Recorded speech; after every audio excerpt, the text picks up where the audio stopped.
I still remember the exact second my breath caught in my throat. Not because of what happened, but because of what it meant. My eyes registered something my mind refused to accept at first, and my heart responded before logic had a chance to intervene. I stood there frozen, pretending to look anywhere but directly at the truth forming right in front of me. A rush of disbelief, heat, and fear tangled inside my chest. I told myself it was nothing. I told myself I was imagining things. But my body knew better. And in that moment, I understood.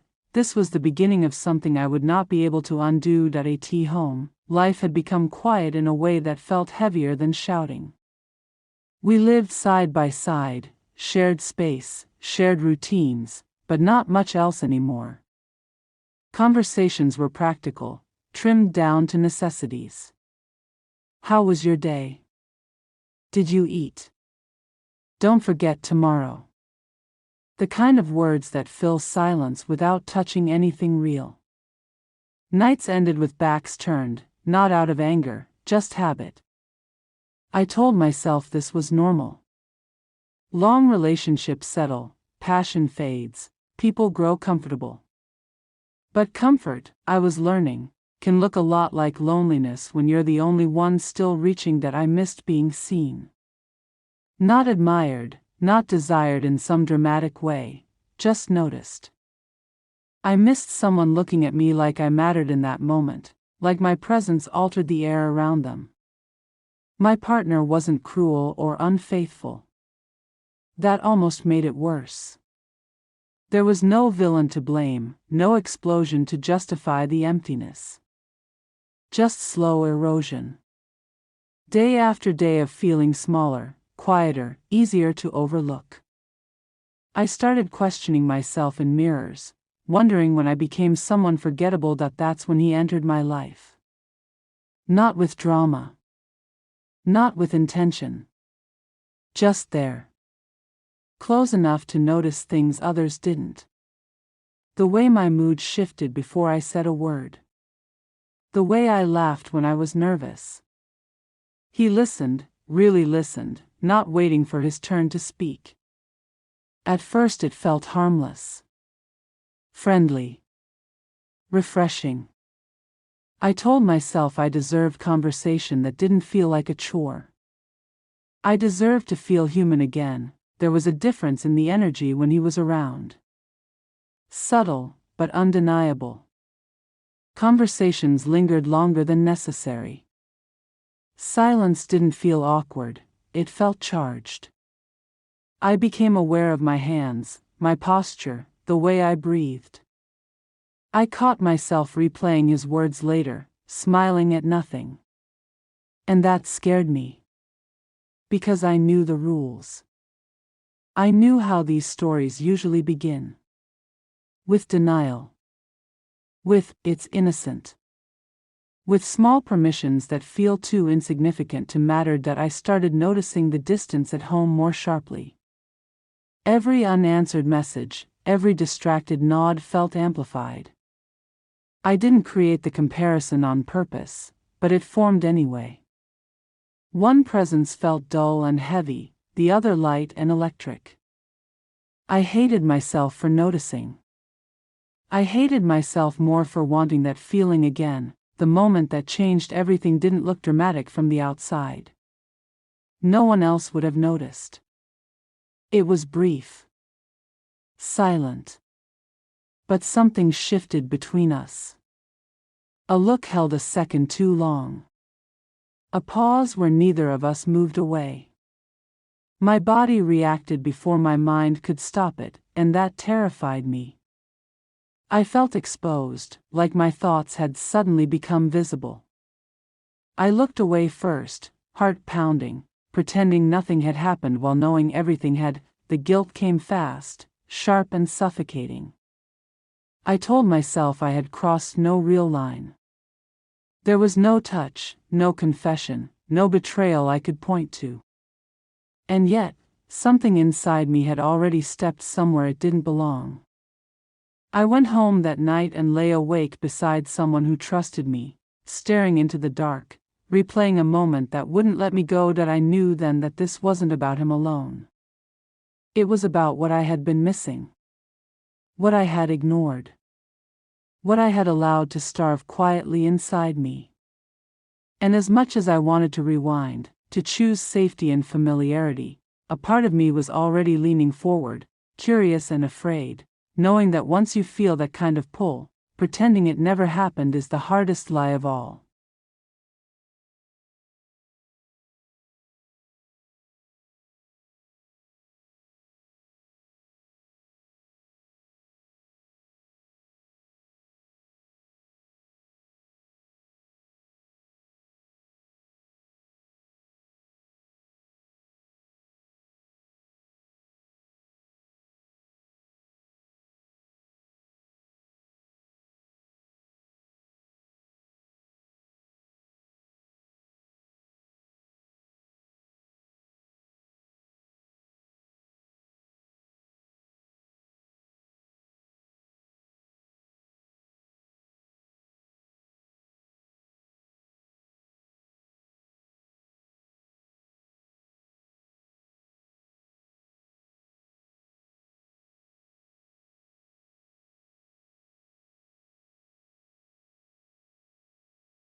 After that week, I tried to convince myself everything would go back to normal. Awkward moments happen in families, especially in households where people are still figuring out their roles. I assumed Tyler just needed time to forget what happened. But the strange tension in the house didn't fade the way I expected it to. Instead, it slowly started getting worse. Tyler became even more withdrawn. Before, he used to come downstairs occasionally to grab snacks or watch television in the living room. Now he barely left his room unless he absolutely had to. Sometimes I would hear him walking around upstairs late at night, long after Daniel and I had gone to bed. At first I thought it was typical teenage behavior. But something about his nervous energy felt different. It wasn't just isolation. It was like he was constantly worried about something. One evening I tried to lighten the mood while we were both in the kitchen. I casually joked about how teenagers practically lived in their rooms these days. He forced a small smile but didn't say much. His eyes briefly met mine, then quickly shifted toward the front door again. It was the same reaction I had noticed before. Every time Daniel was expected to come home, Tyler seemed tense. I started paying closer attention to things around the house. Not in a suspicious way at first, just the kind of awareness you develop when something feels slightly off. Daniel's schedule had always been busy, but lately it felt like he was gone even more than usual. Some nights he wouldn't get home until almost midnight. When I asked about it, he always had the same explanation. Extra work, last-minute meetings, problems at the office that needed immediate attention. I wanted to believe him. I really did. Marriage requires trust, and for a long time I never questioned his explanations, but little details started piling up. One night during dinner his phone buzzed on the table. He immediately flipped it face down without even looking at the screen. That might not sound strange, but Daniel had never been secretive about his phone before. I asked who it was out of simple curiosity. He shrugged and said it was probably someone from work. Then he quickly changed the subject. Tyler noticed it too. I could see it in the way his eyes briefly flicked toward the phone before he looked away again. The tension between the two of them was subtle but definitely there, over the next couple of days I noticed the same pattern repeating itself. Daniel's phone was suddenly always within reach, but never visible for long. If a notification appeared, he'd clear it immediately. If a call came in, he'd step outside to answer it. One evening he took a call while standing on the back porch. I wasn't trying to listen, but the sliding door was partially open, and I could hear pieces of the conversation. His voice sounded different, softer, almost careful. It wasn't the way he normally spoke to coworkers. There was a tone there that made my stomach tighten slightly, even though I couldn't hear the other person's voice. When he came back inside, he acted completely normal. Too normal, actually. He asked about dinner, talked about some random work story, and then went upstairs to take a shower. The strange feeling in my chest didn't go away. That night I found myself replaying the past few months in my head. All the late nights. The sudden work emergencies. The growing emotional distance between us. I realized there had been warning signs I ignored because I didn't want to see them. Still, I told myself I was overthinking. The last thing I wanted to do was become the kind of person who constantly suspects their partner without real evidence. A few days later, something happened that made it harder to ignore the feeling. Daniel had fallen asleep on the couch while watching television. His phone was sitting on the coffee table in front of him. I wasn't paying attention to it at first, but then the screen lit up with a notification. Normally I would never look, but the name that appeared on the screen wasn't familiar. It wasn't saved like a coworker's name. It was just a single first name followed by a small heart emoji. My chest tightened instantly. The message preview was short, but it was enough to send a wave of cold realization through me. It wasn't a work message. The words were affectionate. Personal. The kind of message you don't send to someone who's just a colleague. For a moment I stood there frozen, staring at the glowing screen. I felt like I was standing at the edge of something I wasn't ready to face. Because once you see something like that, you can't pretend you didn't. Daniel shifted slightly on the couch, still asleep. I quickly looked away and walked into the kitchen, trying to calm my racing thoughts. My hands were shaking slightly as I gripped the edge of the counter. Maybe it meant nothing, maybe it was a misunderstanding, but deep down, another part of me already knew the truth was probably much worse. Later that evening Tyler came downstairs to grab a drink from the fridge. When he saw me standing there quietly, he hesitated like he wasn't sure if he should stay. I asked him if everything was okay. He nodded quickly, but his eyes kept shifting toward the living room where Daniel was still sleeping on the couch. Then he said something that caught me completely off guard. He asked if Daniel had been home much that week. The question sounded casual, but the tension in his voice gave it away. It felt less like curiosity and more like he was checking something. I told him Daniel had been busy with work. Tyler looked down at the floor for a moment, his jaw tightened slightly, like he was struggling with whether to say something else. For a second I thought he was about to speak, but then he shook his head quietly and grabbed his drink. Before going back upstairs, he paused at the bottom of the staircase and glanced at me again. The expression on his face wasn't embarrassment anymore. It was guilt, and that was the moment I realized something important.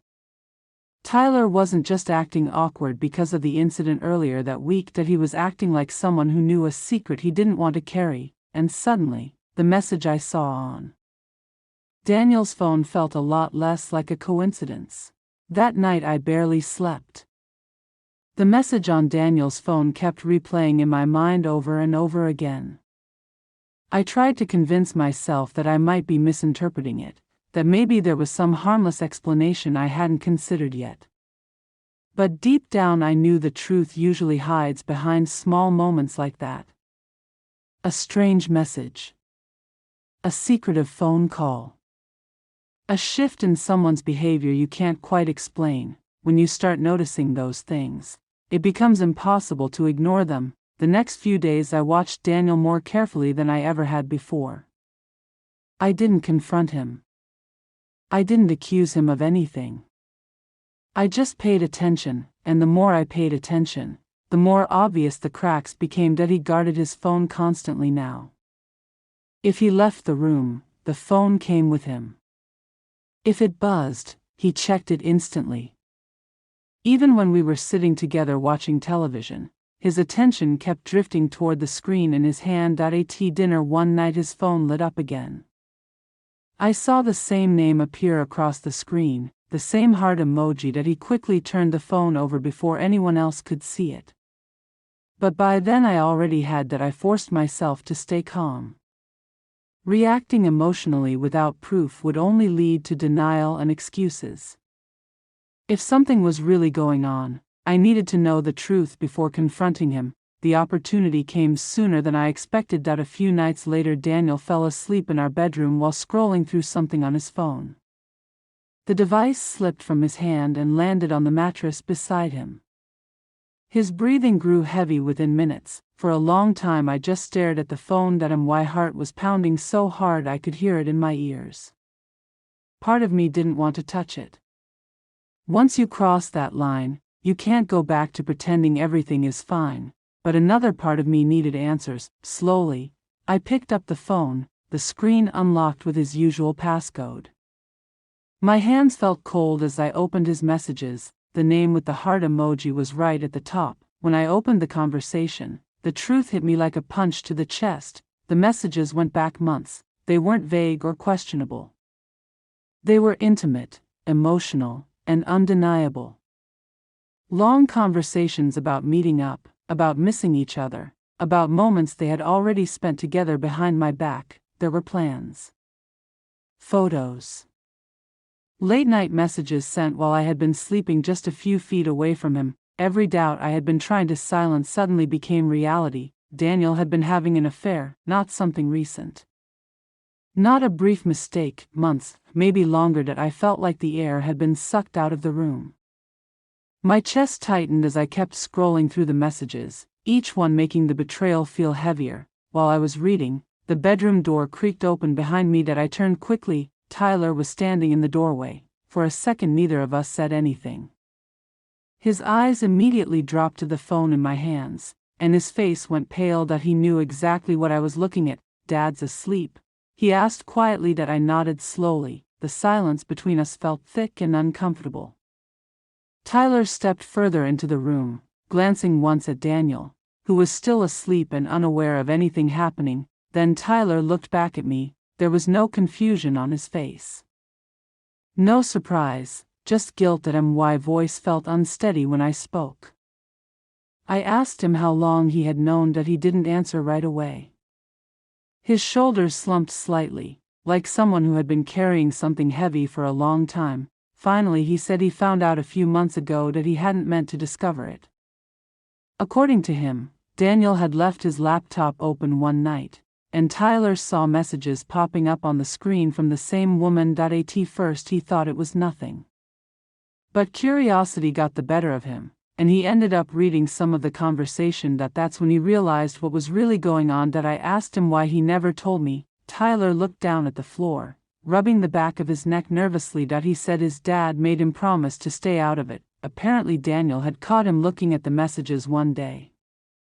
Instead of explaining anything, he told Tyler that it was adult business, and that bringing it up would only cause unnecessary problems in the family. Tyler admitted he felt awful about it. He said every time he saw me around the house he felt like he was lying just by staying quiet. But he didn't know what to do. Telling me would mean betraying his father. Staying silent meant betraying me. So he did nothing. That was the secret he had been carrying. The awkwardness after I accidentally walked into his room suddenly made more sense. It wasn't just embarrassment. He had already been dealing with the stress of hiding the truth about his dad, and every time he looked at me, he probably remembered it. I closed Daniel's phone slowly, trying to steady my breathing. The anger and heartbreak swirling inside me felt overwhelming, but oddly enough there was also a moment of clarity. Everything finally made sense. The late nights, the secret phone calls, the distance that had slowly grown between Daniel and me over the past year. Tyler shifted uncomfortably near the doorway, like he wasn't sure if he should stay or leave. "I'm sorry," he said quietly. His voice sounded sincere, and I could tell the guilt had been eating at him for a long time. I shook my head slightly. None of this was his fault. The responsibility belonged to the man sleeping in the bed behind me. For months Daniel had been living a double life under the same roof, believing the truth would never surface. He trusted silence to protect him, but silence has a way of breaking eventually, and now that I knew the truth, there was only one thing left to do. Daniel was going to have to face it. I woke up the next morning with a sense of resolve I hadn't felt in months. The knowledge of Daniel's betrayal weighed heavily on me, but it also gave me clarity. I couldn't ignore it any longer. Pretending everything was fine, pretending that the life I had been living was real, was no longer an option. This wasn't just about anger or heartbreak. It was about reclaiming control over my own life that I decided I would confront him calmly, without shouting or hysteria. I wanted him to face the consequences of his choices, not just brush them off with excuses. The moment had come to stop pretending and to demand the truth from the man I had once trusted completely. When Daniel finally appeared in the living room, still rubbing sleep from his eyes, I was already sitting on the couch with Tyler quietly behind me. There was no dramatic setup, no lingering hesitation. I simply held up the phone and said, "I know everything." At first, Daniel froze. His expression shifted from confusion to disbelief, then finally to defensiveness. He tried to dismiss it, to tell me I was overreacting, that I must be misinterpreting the messages. But I stayed calm and didn't flinch. I placed the phone on the coffee table and let the evidence speak for itself. Each message, each timestamp, each plan they had made, all of it undeniable. He stammered, trying to justify himself. He spoke of stress, distance in the marriage, emotional disconnect, work pressures. He painted himself as a victim of circumstance, but the words sounded hollow. I could feel the anger bubbling beneath the surface, but I kept it contained. I wanted him to realize that excuses could not undo the betrayal he had orchestrated right under our roof. Tyler stood silently beside me, his eyes on his father. He finally spoke up, and the room fell quiet. He admitted the truth he had been carrying, the knowledge of the affair that had haunted him for months. He described how he had tried to protect me while also protecting Daniel, and how unbearable it had become to hold the secret. The words hit harder than I expected. Not only had Daniel betrayed me, but he had also put his son in a position where loyalty to him meant deception toward me. Daniel's face fell as Tyler's words sank in. For the first time, he couldn't deflect or manipulate the narrative. The weight of his choices pressed down on him, and the silence that followed was almost unbearable. I watched him crumble, not in physical collapse, but in the realization that the life he had tried to maintain through lies was unraveling completely. I spoke then, my voice steady and firm. I told him that betrayal wasn't something that could be excused by stress or emotional distance. I explained that what he had done had not only broken my trust but had also fractured the family we were supposed to protect together. The anger I had held inside for weeks poured out, controlled but unmistakable. I laid out the consequences, that I could not, and would not, remain in a life built on deceit. Tyler listened quietly, his face reflecting a mixture of relief and sadness. The burden of secrecy had been lifted from him, but the damage to our family was undeniable. He had been caught in the crossfire of Daniel's decisions, and now he could finally speak freely without fear of retribution. Daniel tried one last time to regain control, to plead for understanding, but it was too late. The trust that had formed the foundation of our marriage had been shattered beyond repair. I realized then that staying would only perpetuate the cycle of lies and betrayal. I had to make a clean break, to step away and rebuild a life where honesty and respect were not optional. By the end of the day, I had made my decision. I would leave, and I would ensure that Tyler knew he could be safe and supported no matter what. The house would no longer be a place where secrets festered and lies multiplied. I would take control of my own life, reclaiming the dignity and peace that had been stolen from me. As I packed a few essentials, I took a final look at the home that had once felt like a sanctuary. The memories of love and hope were now mixed with betrayal and disappointment. I knew it would take time to heal, but for the first time in months, I felt a sense of empowerment. Sometimes life forces us to confront uncomfortable truths in ways we never expect. The moment I accidentally walked in on Tyler had seemed trivial at first, a minor embarrassment that could be ignored. But it had been the first domino to fall, the spark that exposed a much larger truth.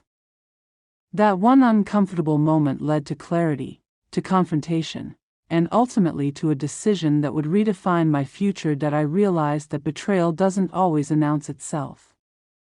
It hides in small actions, in secrecy, in the way people choose to live behind closed doors. And while discovering it can be painful, facing it is what allows you to reclaim control and rebuild your life stronger than before. Walking out that door, I knew the next chapter of my life would be mine entirely. No lies, no deceit, no compromises. Just the truth, and the strength to move forward. The hardest moments sometimes reveal the truths we cannot ignore, and for the first time in months, I felt free.